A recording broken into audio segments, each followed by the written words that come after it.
এই হাদিসটির প্রেমে পড়ে গেছি, তো আপনারাও শুনে যান। আপনি যখন নিজের ঘরে নীরবে কান্না করবেন, আল্লাহ তখন ফেরেশতাদের উদ্দেশ্য করে বলেন, কোন জিনিস আমার এই বান্দার চোখে পানি আনলো?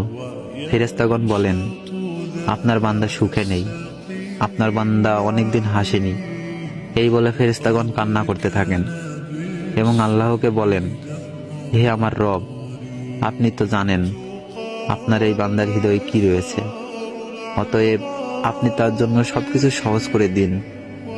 আল্লাহ বলেন, আমার এই বান্দা এমন কিছু জীবন থেকে হারিয়ে ফেলেছে যে সে অধিক ভালোবেসেছিল। অতএব আল্লাহ বলেন, আমি শপথ করছি, আমার বান্দা যা তার জীবন থেকে হারিয়েছে তার চেয়ে উত্তম জিনিস আমি তাকে এনে দিব, যা দেখে দুনিয়া ও আখিরাতে সবাই বিস্মিত হবে।